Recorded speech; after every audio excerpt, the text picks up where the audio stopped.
So let me open the packet tracer. We will do this lab here. Okay, we can take two router and we can perform this lab. And also you know the loopback also, so we can create some loopback to get the information about loopback. So I am using two router. Let me make this zoom in. I will use two router here, router R1 and router R2. Here this is a R1 and this is a R2. Okay, so what I will do, I will use the automatic cable here from here to here. I will connect from here to here. And if you want, we can create the loopback here, or if you want, we can take the switch and connect here. So let me take switch. I will take one switch here, and I will take one more switch here, and we will take some PCs. Let me take two PC here and two PC here. Okay, and then we can connect from here to here also, from this to this, and also from here to here, and from here to here. Just basic lab about the OSPF before we do the RIB and we do the static routing. So now we are doing the basic lab for the OSPF. I will rename this switch name, so we can say this is a switch 1 and this is a switch 2. Okay, and here you have the interface detail also. Okay, so or let me make little more zoom so you can see clearly this. And this PC we can give any IP. So let me take IP schema. As generally we are using, we will use 192.168.12.0/24. Okay, this is the IP schema we are going to use. Let me move this here so you can see easily. And here this interface we will use 192.168.1.1 here /24, and this side we will use 192.168.2.1/24. Okay, imagine you have the head office here, branch office here, whatever you want, you can imagine that one. We are connecting the two branches by using OSPF. ISP give you the cable, fiber cable, virtual lease LAN they give you. Just you need to connect virtual lease LAN and assign the IP and as well as configure the routing protocol. ISP is not giving you any IP, just they told you this is a virtual lease line. You need to assign whatever IP you need to assign and whatever configuration you need to do. Okay, so here we take this IP here to make the connectivity between two branches. Here what we will do, let me put the label here for the PC 0. What I will do, I will write 192.168.1.2. this IP I will use for the PC 0. How I am using this one, we need to select the range from the interface. Whatever interface is connected to us directly, we need to use same network. So I am using same IP.2. I will assign here in the PC, and the default gateway we need to assign because we are using the router. So router default gateway is nothing but this interface IP 1.1. So this one is finished. For the PC one also we can do same thing. Instead of the .2 we can assign .3, and then we can go inside this machine and we can assign the IP here. I will write here .3 and default gateway will be .1. So I will remove, I will put the .1. So this is a head office. Okay, and here in the branch office I can go here, I can do same thing as we do. I will write here 3V here. This should be 2 dots, different thing, different IP 2.2. There we are using 1.2, 1.3. This is a different network about the 2 dot network. So I will assign this here. Let me go to desktop and then go here in the IP, and here I will put the default gateways 2.1. Okay, how I am saying 2.1, this interface IP is a 2.1. Okay, so now this one is okay. I will go to the PC3. I will assign here the what we can say default gateway. I will assign IP as well as default gateway. This is a 2.3 here. So let me make this as a 2.3. Let me go inside the machine and assign the IP. Later we are going to do the DHCP. So from the DHCP server we will get the IP in our network. In the real scenario we will get the IP from the DHCP server. No need to assign manually. But for the lab purpose we are doing this one. Later when we do the DHCP you will have the idea about that one. Okay, so I assign the IP address to our machine, and if you want to make little attractive you can take different colors here. Like we can say this is the head office, green color, and you can select any other color here, like this is sky color. This is a branch office, like that we can say, just to make the attractive, because lab is very important. If you are able to do the lab, then you can work in the real scenario, because in the real scenario we need to do only the configuration and troubleshooting. Theory is only for the interview. If you know the configuration, if you know how to configure, how to work, automatically you can rewrite with your own words about the theory. So let's do the configuration, basic configuration for the OSPF.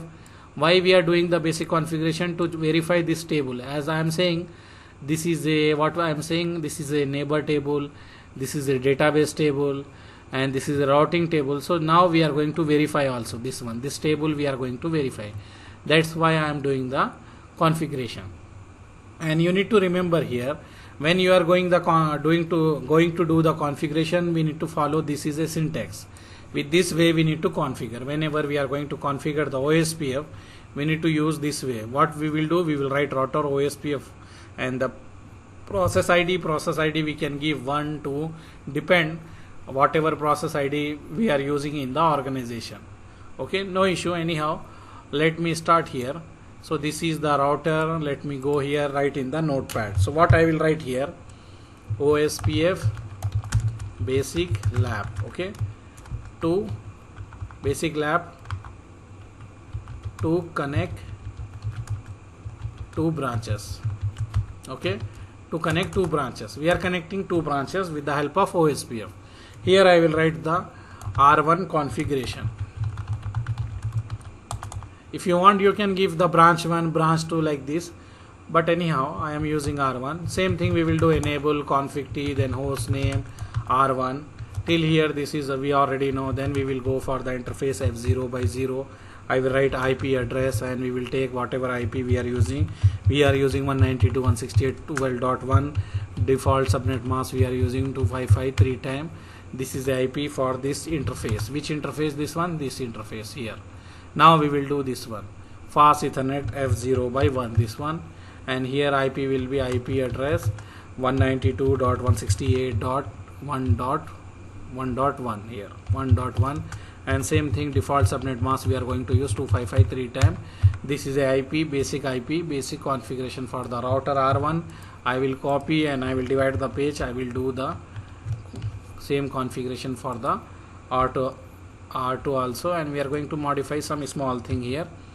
This is R2, and if you see here, this side should be 12.2. so this is 12.2, and here will be 2.1. this side be 2.1. okay, if you are confused, I will write here, this one will be .1. okay, and this side will be .2. okay, so this one whole IP, whatever IP we have, this IP whole, and then .1, last one, instead of .0, and here will be .2. So this IP is okay.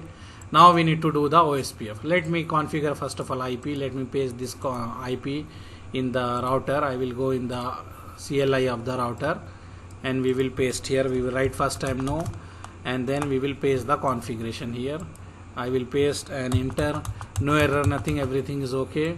We can do for the second router. So I will take this one also. I will paste this in the second router, and then I will write no here also, and same thing we will paste here. Everything is okay, no issue, nothing. So now we can write the OSPF configuration. What we told we need to write router OSPF. Here process ID we can give 1 or 2, anything. Let me show you here. I will go here, I will write here. Let me exit this one, and then here what I will do, I will write here router OSPF. okay, and then press question mark. We have process ID, we can start from 1 till last number is 65535. so any number we can select starting from 1 till 65535. okay, and it is not necessary if we are using 1 in the router R1, you need to use same number in the router R2. It is not necessary. In EIGRP, that is we need to use same number both the side, but here we can use any number, no issue. okay, so what I will do in the configuration here, I will write the 1. After that we are saying we need to write the network. okay, and then we need to write the network ID. If you remember, 192.168.12.0 is the network. How I am writing? This IP is 192.168.12.1. This is a class C. Class C, we have 3 network path, 1 host path. Wherever we have host path, we need to make 0. So this is a network ID. Then what I told, we need to write the wildcard mask. If you remember, wildcard mask is the opposite of subnet mask. What is the subnet mask of this IP? We have 255.255.255.0. This is the subnet mask. So what is a wildcard mask? Wherever 255, we will write 0.0.0.255. Wherever we have 0, we will write 255. So this is a wildcard mask. We can say opposite of subnet mask, or we can subtract from the global subnet mask. 255, we need to write the 4 times 255 and subtract the subnet mask. What is the subnet mask? Class C is nothing but 3 times 255. So I will write 255 3 times and dot 0. If we subtract this one, this will go 0.0.0.255. So this is a wildcard mask of this IP address. So we need to write here that wildcard mask. Where? Here in this place. So what I will do now, we will write that one 0.0.0.255. Okay, what we will write 0.0.0.255, and after that we need to write area, in which area we want to put. First we will use area 0. Area 0 is a backbone area, as we discussed, so we will put area 0. Okay, that's all. We put this interface in the OSPF. We did not put this interface. We need to put in this interface also. So what we need to write? We need to write same thing, this one. So I will copy and paste here. I need to make this network ID. What is the network ID of this one? 192.168.1.0. Okay, so I will change this one as a 192.168.1.0, and remaining subnet mask will be this wildcard mask will be this, and area will be this. So this is a configuration for OSPF. No doubts, right? This is simple. Just you need to know how to calculate the network ID. And I will copy this whole thing, and I will go to the router R2. I will paste here. And now what we need to change here? Here this side for the router 2 network ID is same thing, 192.168.12.0. This is okay. And what is the network ID for this one? Network ID means we need to keep the network path, host path we need to make 0. So this is the 2, as we are using here 2.1. So we will have 192.168.2.0. Why this 0? Because this is a host path and this is a wildcard mask, because both are having class C. Then we are writing area and area 0. We are putting in area 0. All we are using area 0. We have only single area. Later we are going to see no issue, multi-area. We are going to put some router in area 1, some are in area 0. We don't have in our syllabus, but we are going to do that one also at last. So now we are using area 0. This all area is nothing but area 0. We can say this all one is a area 0. So let me select this one.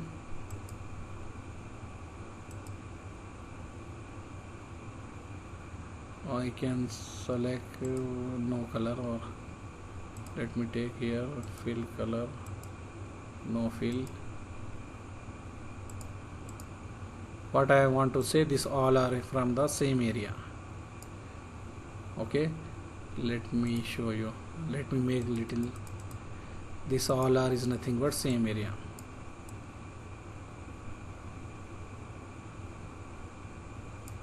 This all are in the same area. So we can say area 0. So let me write here area 0. This all branches we are keeping in the area 0. So now we can paste the configuration and we can verify that one. So let me paste the configuration. I will take this from here to here. I will go in the R1, and here what we configure, we did not configure, right? So now I will paste this one. If you see here what we are getting, process 1 cannot start, they must be at least up. Did we forget to put interface up here? Yeah, we forget no shut here. Okay, so we need to write no shut here, Okay, because I forget to write no shut here, that's why we are getting the warning. Before configuring, we need to make this interface up. Okay, so we need to write up no shut here, and here also no shut.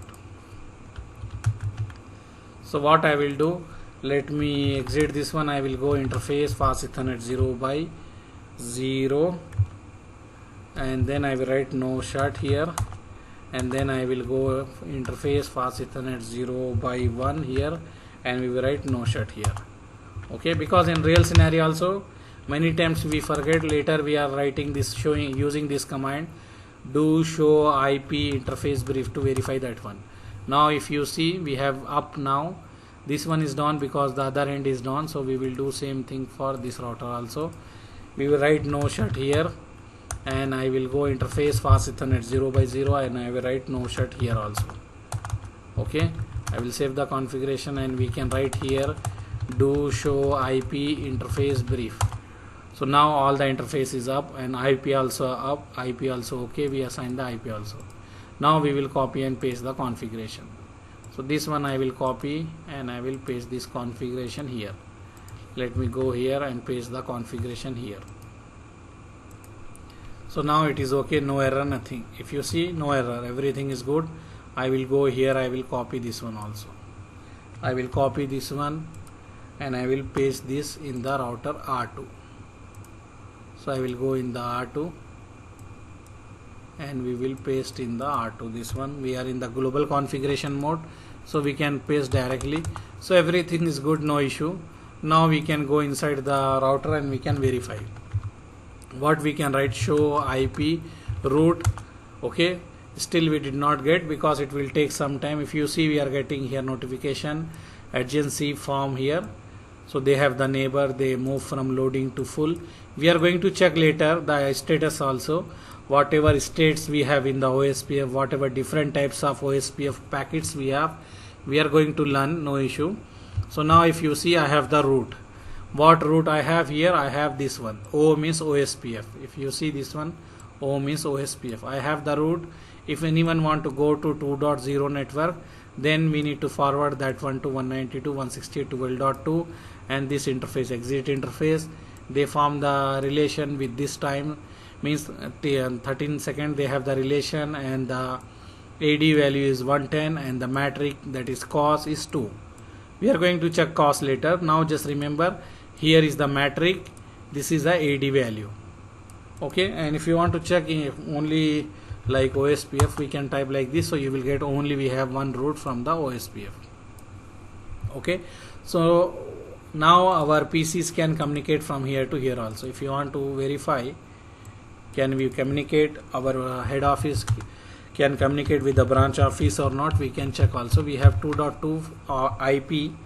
If you see, this machine is having 2.2. I am pinging from 1.2, from head office to branch office. First time we will have request timeout for the ARP, address resolution protocol. Then we have these 3 packets, the reply is coming. Now I can check reply is coming. So they are able to communicate. How they are able to communicate? With the help of OSPF routing protocol. And if you want to check the routing table,